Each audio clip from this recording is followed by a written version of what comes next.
기도하겠습니다. 네, 우리 하나님 말씀 받겠습니다. 이 복된 시간 우리에게 주시는 하나님 말씀은 신약성경 누가복음 17장 11절에서 21절까지 말씀입니다. 신약성경 누가복음 17장 11절에서 21절까지의 말씀, 신약 124면에 있습니다. 말씀의 제목은 하나님 나라를 허락받은 사람입니다. 네? 죄송해요 여러분.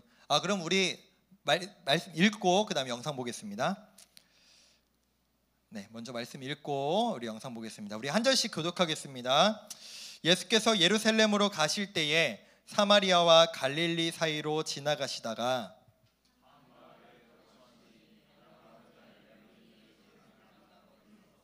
소리를 높여 이르되 예수 선생님이여 우리를 불쌍히 여기소서 하거늘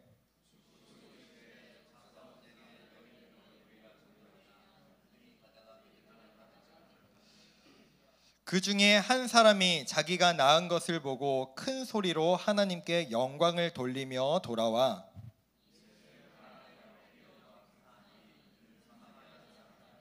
예수께서 대답하여 이르시되 10사람이 다 깨끗함을 받지 아니하였느냐? 그 9은 어디 있느냐?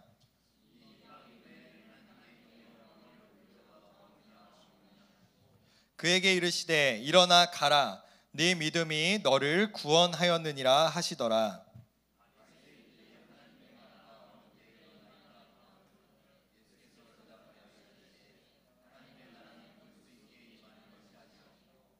함께 읽겠습니다. 또 여기 있다 저기 있다고도 못하리니 하나님의 나라는 너희 안에 있느니라. 아멘.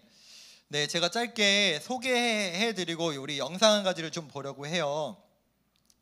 항상 서울시청 앞에서 여러분 아시다시피 퀴어 축제가 진행이 됐었습니다. 퀴어 축제가 뭔지는 여러분 다 아실 거라 생각이 들고요. 지금까지 우리 개신교 쪽에서 막 대표를 해서 본격적으로 그 퀴어 축제를 반대하고 그 퀴어 축제 열리는 거에 대해서 막 저지하고 이런 움직임이 크게 있지는 않았어요. 일부 몇 분들께서 이제 퀴어 축제 맞은편에서 이제 반대 집회를 이제 작게들 하시곤 했는데요. 작년부터 이제 개신교 측에서 이제 함께 좀 협력해서 크게 이 퀴어 축제 반대 및 퀴어 축제만 반대하는 게 아니에요. 이것보다 그냥 단순히 축제를 반대하려고 그 자리에 나간 게 아니라 그 반대 및 여러분 계속해서 들으셨던 차별금지법 제정 반대에 대해서 시의회, 그러니까 서울시청 맞은편에 서울시의회가 있거든요.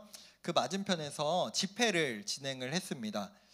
여러분께 퀴어 축제는 그렇다고 칩시다. 동성애 하시는 분들이 이제 그분들께서 축제하는 거라고 칩시다. 그러면은 차별금지법을 우리가 왜 반대하느냐에 대해서 여러 번 들으셨겠지만 차별금지법은 여러분 차별은 금지가 되어야 되는 게 맞죠. 차별하면은 기독교는 차별하는 종교가 아닙니다.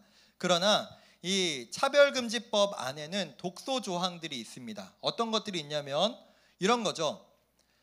이제 내가 어떤 성을 선택하냐에 따라 또는 내가 어떤 성적 지향을 결정하는 거에 따라서 차별받아서는 안 된다라고 겉으로는 말하고 있지만 이게 이렇게 악용될 수 있어요. 이런 겁니다.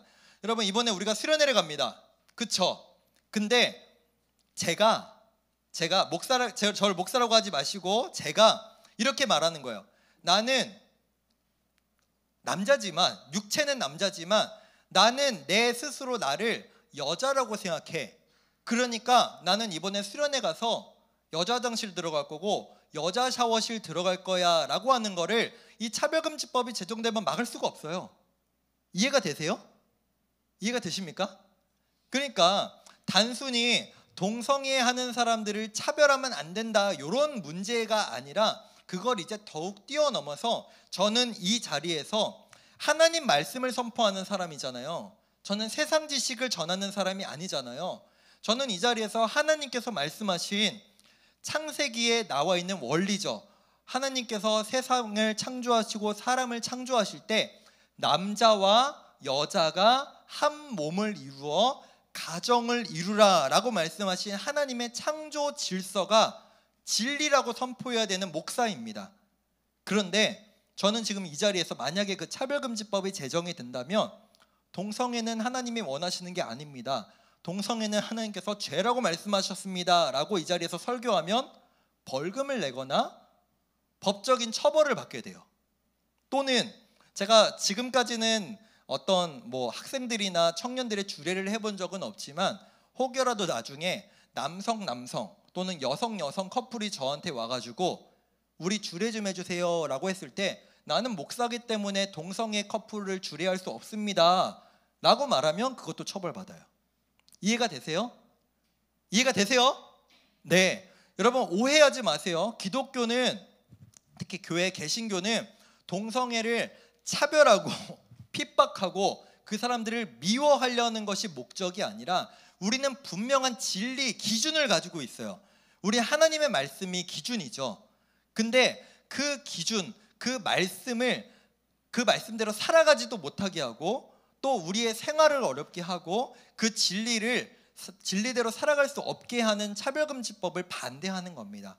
그래서 어제 담임 목사님과 어제 교육부서 교육자 5분 함께 서울시의 앞에 집회를 좀 갔다 왔는데 우리 2분짜리 영상을 잠깐 보도록 하겠습니다.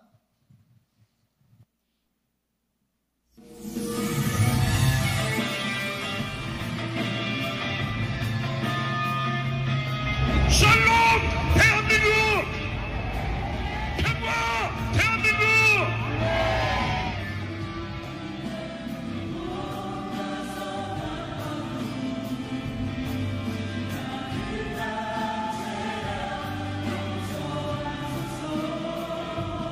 그리고 우리나라에는 현재 학생인권조례가 전국에 6군데 만들어져 있는데 6군데 전부 다 성적 지향 차별 금지가 들어있습니다. 그래서 학교에서 동성애 옹호 교육을 시켜도 우리가 막을 수가 없는 거예요. 정말 우리 이 학생인권조례를 하루밖에 없애야 돼요.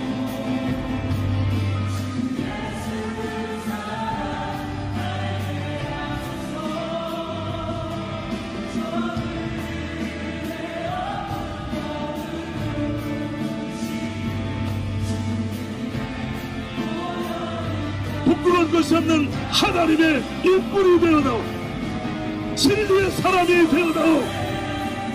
이웃 사람의 믿음을 무너뜨린 자가 아니라 이웃 사람의 믿음을 세워주는 사람이 되어다오.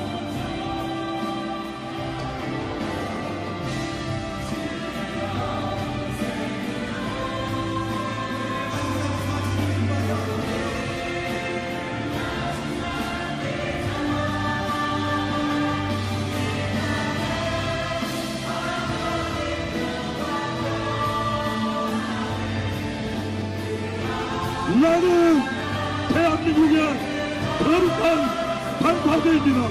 나는 대한민국의 거룩한 반파제입니다. 나는 대한민국의 거룩한 반파제입니다. 할렐루야! 할렐루야!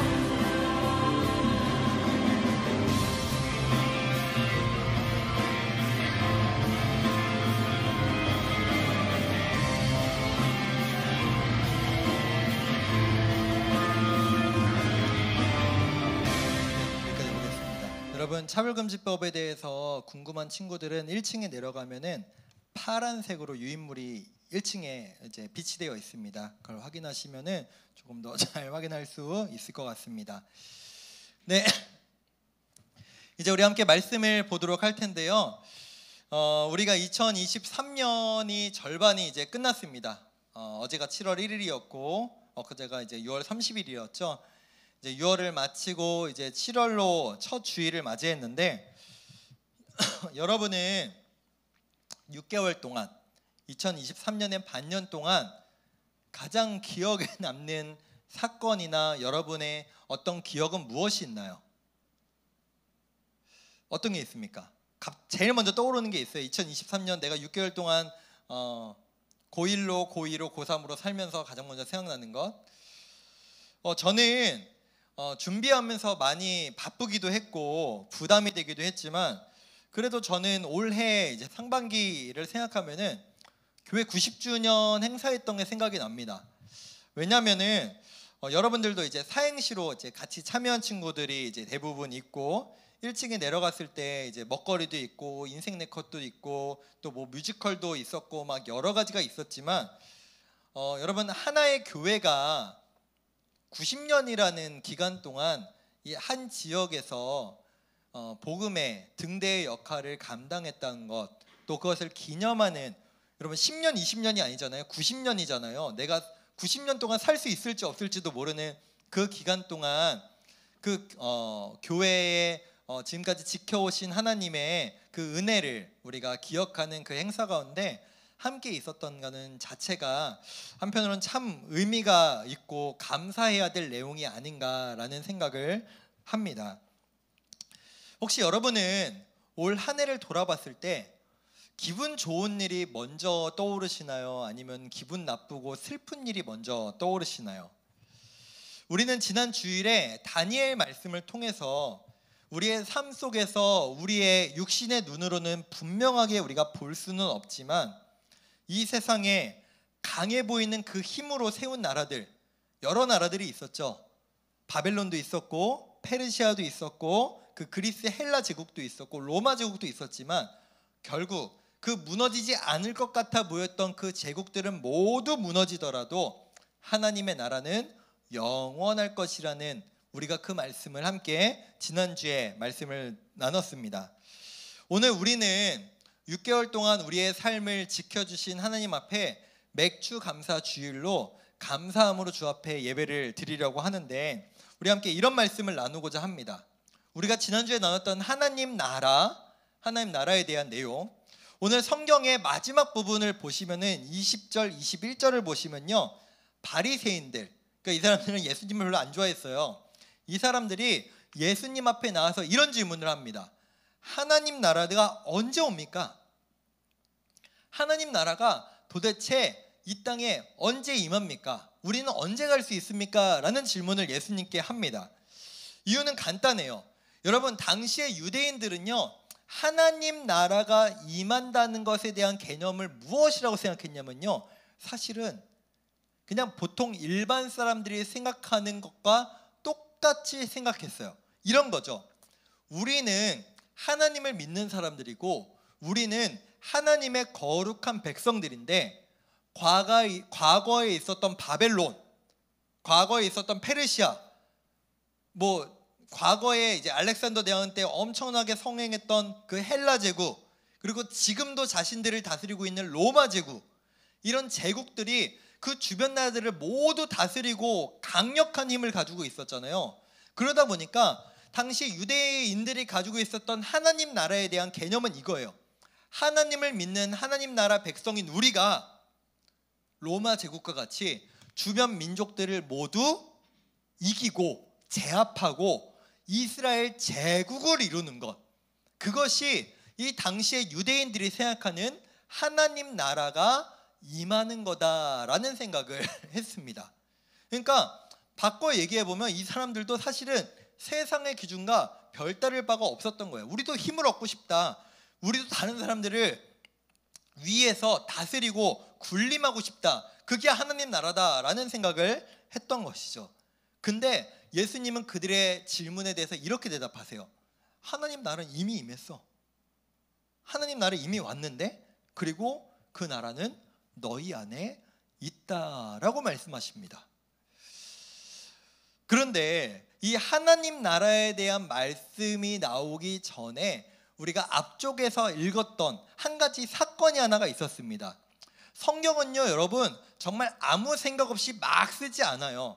아무 생각 없이 구성해 놓지 않아요. 하나님 나라에 대한 질문, 그리고 하나님 나라에 대한 예수님의 설명이 있는 바로 그 앞에 한 가지 사건이 있는데, 그 사건이 하나님 나라와 붙어 있다는 것은 의미가 있다는 겁니다. 그렇다면 여기에서 이것이 어떤 의미가 있는지 우리가 한번 살펴봐야 하는데요. 여러분, 원래 바리새인들, 지금 예수님께 질문했던 바리새인들은요, 절대로 사마리아 사람들이 살고 있는 지역에 가지 않았습니다. 그러니까 오늘 우리가 읽은 본문에 나와 있는 두 가지 사건이 있죠. 사마리아 나병 환자들이 나오는 사건 1번, 그리고 바리새인들이 예수님께 하나님 나라에 대해서 질문하는 내용 2번. 그러니까 1번하고 2번은요 지역이 지금 달라요. 시간대도 달라요. 바리새인들은 사마리아 사람들이 있는데 가지를 않으니까요. 그런데 이것은 이유가 있는데 여러분 보세요. 사마리아와 갈릴리 그 지역 사이에 나병 환자, 뭐 이게 요즘 여러 가지로 표현을 해요. 이게 나병 환자와 한센병이 뭐 같은 병이다, 뭐 다른 병이다, 문둥병이나 같은 병이다, 다른 병이다라고 하는데 일반적으로는 이 병은요 피부병입니다. 피부병이고 당시에 불치병이었어요. 그리고 심지어 지금으로부터도 약 100년 전까지도 고칠 수 없는 병이었습니다.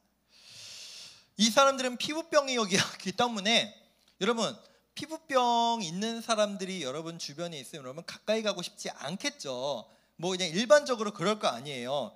근데 이 피부병, 이 나병이라는 병은요 심지어 일반적인 피부병과 달라요.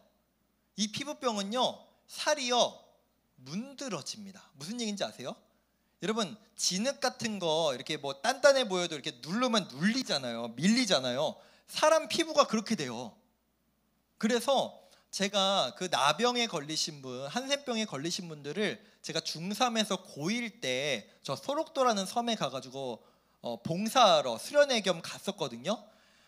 진짜 시각적으로 너무 많은 충격들을 받고 왔어요. 일단 손가락이 없는 분들이 너무 많아요. 손가락이 없고 이게 주먹밖에 안 남았어요. 손가락이 다 문드러져서. 눈도 이 피부가 문드러져서 가려서 안 보이시는 분들, 이런 분들이 너무 많아요. 여러분 뭐 가까이 가고 싶지 않겠죠. 그리고 당시에 이 나병은요 하나님이 내리시는 저주라는 생각까지 있었어요. 하나님이 걸리게 하신 병이다. 저 사람은 하나님의 저주를 받았다. 잘못한 게 있다라고 하는 개념까지 있었기 때문에 이 사람들은요 절대 다른 사람들과 함께 살 수 없었어요. 성 안에 있으면 성 밖에 이 사람들만 거주하는 마을이 따로 있었고요. 혹시라도 이 사람들이 사람들 많은 곳에 생활은 해야 될 거 아니에요. 가려면은 시끄럽게 뭐 어떤 것을 막 두들기면서 나는 부정하다, 나는 부정하다 라고 소리를 지르면서, 영어로는 나는 unclean, unclean, 나는 깨끗하지 않다, 나는 더럽다 라고 얘기하면서 다녀야 했습니다. 그렇기 때문에 이 사람들이 예수님 앞에 나아갈 때도 마찬가지였어요. 여러분 대부분의 병자들은요, 병이 있는 사람들은요 자신들의 병을 고치기 위해서 예수님 앞에 나아가기 위해서 수단과 방법을 가리질 않았어요. 어떤 사람들은 지붕 위에 침대를 들고 올라가가지고 지붕을 뚫고 지붕 아래로 자기 그 나아야 되는 친구를 내렸어요. 어떤 사람들은 그 군중들을 어떻게는 뚫고 나와가지고 막 소리를 지르면서 예수님한테 나 좀 고쳐달라고 막 소리를 지르는 사람들도 있었고요. 근데 이 사람들은 어떻게 했죠? 멀찌감치 서서 예수님께 예수시여 우리에게 긍휼을 베풀어 주십시오 라고 할 수밖에 없었다라는 겁니다. 그럼 우리 생각에 그래도 예수님 하면 가장 먼저 떠오르는 게 단어가 사랑인데 그 예수님께서 그 사람들한테 가셔서 만져도 주시고 위로도 해주시고 그렇게 좀 고쳐주셔야 될 것 같은데 예수님도 가까이 가지 않으세요. 그냥 뭐라고 말씀하시냐? 너희의 몸을 제사장한테 가서 보여라 라고만 해요. 이것은 구약의 율법과 관련이 되어 있거든요. 나병에 걸렸다가 종종 낫는 사람들이 있었나 봐요. 근데 이 사람들은요 자기 스스로 나 낫네, 나 괜찮아졌네 이게 아니라 제사장한테 가서 나 나았는지 확인을 받고 제사장이 너는 이제 정결해졌다라는 선포를 받으면 이 사람은 그때서야 이제 성 안에 들어와서 살 수가 있었거든요. 그래서 이 사람들이 이 말을 듣고 기분 나빠하지 않고 그래도 그냥 바로 그 제사장한테 가요. 근데 가는 동안 이 10명의 나병 환자가 모두 깨끗하게 나음을 받습니다. 고침을 받은 10명, 여러분 평생을 얼마나 고통스럽게 살아왔겠습니까? 평생을 얼마나 거절감 속에 살아왔겠습니까?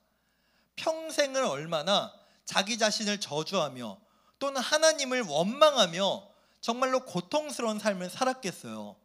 그러니까 원래 유대인 앞에 사마리아 사람들이 가서도 안 되고 나병 환자들도 일반 사람들 앞에 먼저 가면 안 돼요. 우연히 만나는 거면 어쩔 수 없지만 자기네들이 먼저 찾아가는 건 있을 수가 없는 일이었어요.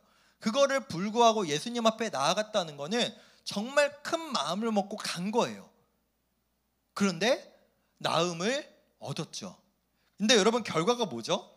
이렇게 고통스러운 평생의 삶을 살다가 나음을 얻었다면 여러분 당연히 어떻게 해야 됩니까?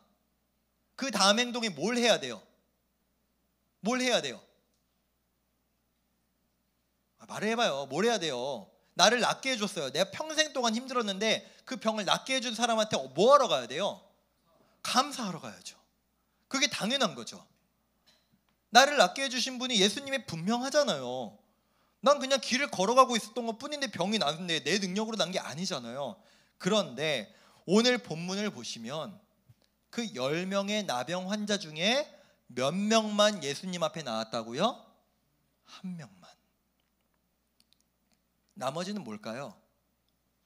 나머지의 마음속엔 아마도 성경에 기록하고 있진 않지만 빨리 예수님이 말하신 대로 제사장 앞에 가서 자기 몸을 보이고 내가 나았음을 증명받고 그냥 일상적인 삶을 살고 싶었겠죠.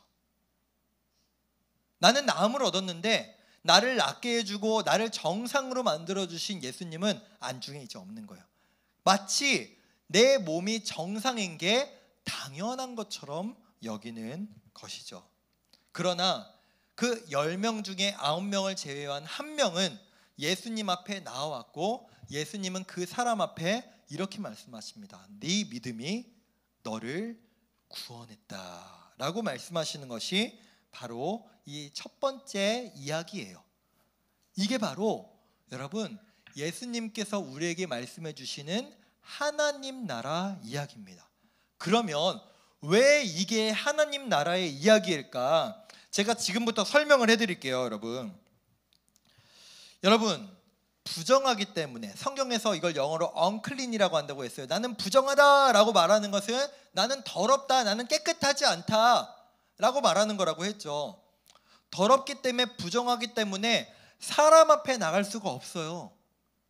부정한 사람은요 원래 기본적으로 여러분 오해하지 말고 들으세요. 당시 율법에 따르면은 부정하다는 건 여러분 우리의 육신이 막 진짜로 막 뭐 오물이 묻고 더럽다 이런 말이 아니라 우리가 하나님 앞에 나아갈 우리의 상태가 아니다라는 것을 의미하는 것이 당시에 부정하다라는 뜻이거든요. 그러니까 사람들도 찾지 않아요. 이 사람들은 평생 나병에 걸려 있기 때문에 하나님 앞에 제사를 드릴 수도 없어요. 하나님 앞에 나아갈 수 있는 자격이 없는 사람들이었습니다. 그런데 그 사람들, 아무도 찾아가지 않는 사람들, 가까이 하기도 싫은 사람들, 자격이 없는 사람들에게 예수님께서 그들에게 찾아오시고 그를 깨끗하게 하시고 구원해 주셨다는 거죠. 다시 한번 말씀드립니다. 사마리아 땅에 이르러서 이 사람들이 예수님을 찾아온 건 맞지만 그 이전에 유대인인 예수님이 사마리아 지역에 들어갔다는 자체가 이 사람들을 찾아오셨다는 의미를 갖고 있습니다. 여러분 우리가 살아가는 시대에도 이런 부정하게 여기는, 우리가 가까이 하기 싫어하는, 때로는 어떤 건물 안에도 가게 안에도 드리고 싶지 않아 하는 사람들이 많이 있을 거라 생각을 합니다. 여기 있는 친구들은 아마 아닐 겁니다. 그런데 여러분 서울역만 한번 가보세요. 종로점만 한번 가보세요. 1호선을 한번 타보세요. 가까이 하고 싶지 않은 사람들이 얼마나 많은지 모릅니다. 그런데 오늘 성경이 우리에게 무엇이라 말하냐? 저와 여러분이, 그리고 하나님 나라에 대해서 질문하고 있는 당시의 바리새인들에게 너희가 원래 이러한 나병 환자와 같았다라고 예수님은 말씀하시는 거예요.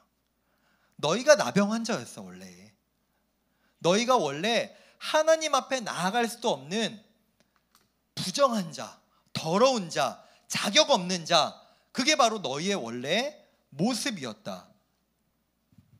그런데 예수님께서 먼저 일방적으로 우리를 찾아오시고 고치시고 그분의 십자가의 보혈로 우리를 정결하게 해주셨기 때문에 우리는 구원을 얻었고 우리는 하나님 나라에 들어갈 수 있는 자격을 얻게 되었죠. 그게 지금 이 나병 환자 이야기랑 똑같은 거예요. 여러분 보세요. 온 인류는 예수 그리스도의 십자가 보혈로 인하여서 그 예수님 한 분만 믿기만 하면 예수님이 나를 낫게 해주셨습니다, 예수님이 나에게 구원을 허락해 주셨습니다 라는 고백만 하게만 되면은 예수님이 이 한 명의 나병 환자에게 말씀하신 것과 같이 너의 믿음이 너를 구원하였다, 우리는 하나님 나라에 들어갈 자격을 얻었고 하나님 나라에 들어갈 수 있는 자들이 된 것입니다. 그런데 대부분의 사람들은 그 하나님의 은혜를 인정하지 않아요. 마치 하나님 나라에 들어가는 것이 당연한 것처럼 여깁니다. 감사하지 않아요. 심지어 우리 그리스도인들, 교회 매주 나오는 우리들도 언젠가부터는 그 하나님께서 나를 사랑해 주신 그 은혜도, 구원에 대한 감격도 너무 당연한 것이 돼버려서 잊고 살아가 버리는, 그것에 대해서 더 이상 감사하지 않는, 오히려 왜 나에게는 이런 것이 없습니까? 왜 하나님 이거 주지 않으십니까? 불평과 불만이 먼저 앞서는 모습이 우리의 모습은 아닌지 돌아보았으면 좋겠습니다. 그리고 예수님께서는요 이 사마리아인의 이야기 마지막에 이런 한 가지를 더 말씀하세요. 그게 무엇일까요? 그 고침을 받은 그 사마리아 한 사람에게 너는 다시 너의 동네로 돌아가라. 이건 무슨 말일까요? 하나님의 은혜를 받은 우리, 그리고 바리새인들이 말하는 하나님 나라는 언제 이 땅에 임합니까? 라는 질문과 연관지어서 하나님 나라는 우리가 구원받았다고 지금 당장 천국에 가야 되고 우리가 당장 뭔가 갑자기 확 바뀐 인생을, 확 바뀐 삶을 살아가는 것이 아니라 우리는 예수님으로부터 그 고침과 나음을 얻은 후에 하나님 나라의 백성으로서 일상으로 돌아가는 겁니다. 우리의 집으로, 우리의 학교로, 우리 친구들 간의 관계로, 학원으로 돌아가서 너가 구원을 받았으니, 너가 고침을 받았으니 너는 이제 하나님 나라의 백성이고 하나님 나라의 백성답게 살아가라 라고 말씀하시는 겁니다. 사랑하는 고등부 여러분, 오늘 맥주 감사 주일입니다. 지난 6개월을 돌아보았을 때 여러분 어떤 것이 먼저 떠오르십니까? 여러분 혹시 지난 반년 동안 하나님께서 내 인생에 베풀어 주신 은혜가 무엇인지 다시 한번 돌아보셨습니까?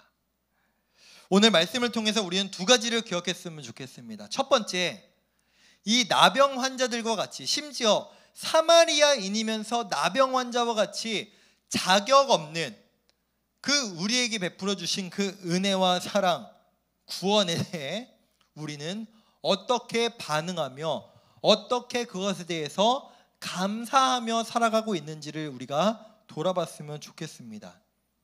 평생을 거절감 속에, 평생을 고통 속에, 그 어느 곳에도 갈 수 없는 자들로 살아가던 그 사마리아 나병 환자들, 그 10명 모두가 하나님께 고침을 얻고 나음을 얻었지만 정작 하나님 앞에 감사하러 나왔던 사람은, 예수님 앞에 영광을 올려드리기 위해서 나왔던 사람은 한 사람밖에 없음을 우리가 오늘 말씀을 봅니다. 우리가 마찬가지로 그 하나님의 사랑을 잊은 채 살아가고 있진 않은지, 우리가 마찬가지로 그 하나님의 은혜와 구원을 마치 당연한 것으로 여기면서 감사하지 않은 채 이것이 마치 원래 내 것인 것 마냥 살아가고 있진 않은지 우리가 돌아봤으면 좋겠습니다.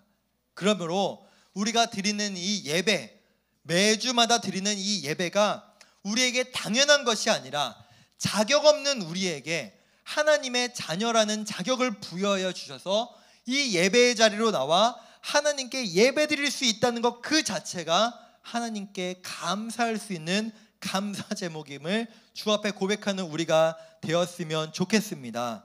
두 번째로, 예수님께서 우리에게 하나님 나라를 허락하시고 그 하나님 나라가 이미 우리 안에 있다라고 말씀하셨죠. 여러분, 교회라는 것은요, 경기도 고양시 일산서구 일산로 512 여기 일산교회 주소에 있는 이 교회 건물만을 의미하는 것이 아니란 말씀을 여러분에게 여러 번 말씀드렸습니다. 하나님의 사랑과 진리를 경험한 자라면, 하나님의 말씀, 그 예수님이 우리에게 주신 그 가르침에 따라 살아가는 자라면 우리가 어디를 가든지 우리가 교회이기 때문에 우리는 그 하나님의 나라를 선포하며 하나님의 나라를 그 어느 곳에든지 우리는 살아낼 수 있다라는 것입니다. 리 스트로벨이라는 목사님이 이런 말씀을 하셨습니다. 당신의 삶이 당신의 친구가 읽을 수 있는 유일한 성경일지 모른다. 바꿔 얘기해 볼까요? 여러분의 삶의 모습이 예수님을 알지 못하는 자, 예수님을 한 번도 경험해 보지 못한 자, 교회에 한 번도 나와보지 못한 사람에게는 여러분의 말, 여러분의 행동, 여러분의 행실이 교회 다니는 사람은 원래 저렇구나, 교회 다니는 사람은 저렇게 말하는구나 라는 것을 유일하게 경험할 수 있는 통로라는 것입니다. 사랑하는 여러분, 우리는 하나님 나라를 선물로 받은, 자격이 없는데 선물로 부여받은 자임을 우리가 기억하며 살아갔으면 좋겠습니다. 그 감사함으로 우리의 삶에 그 하나님 나라를 확장해 나갈 수 있는, 우리의 삶에서 우리가 속한 곳이 어디든지 하나님 나라가 무엇이고 하나님 나라의 기준이 무엇인지를 보여주며 살아갈 수 있는 여러분의 삶, 저의 삶이 되기를 간절히 소망합니다. 말씀을 맺겠습니다. 여러분, 우리는 다시 한번 말씀드리지만 부정하고 자격 없는, 하나님 나라에 들어갈 수 없는 사람들이었습니다. 무엇 때문에요? 죄 때문에요. 여전히 우리에게는 죄가 있죠. 그러나 그 죄를 예수 그리스도께서 그 십자가 보혈로 덮어주시고, 그러므로 말미암아 이제 너는 더 이상 죄인이 아니라 내 피로 그 죄가 덮어져서 죄가 보이지 않는 정결한 하나님 나라의 백성이다라고 선포해 주셨습니다. 그 하나님 앞에 감사하며 하나님 나라의 백성답게 살아갈 수 있는 우리 모두가 되었으면 좋겠습니다. 우리 그 마음으로 찬양할까요?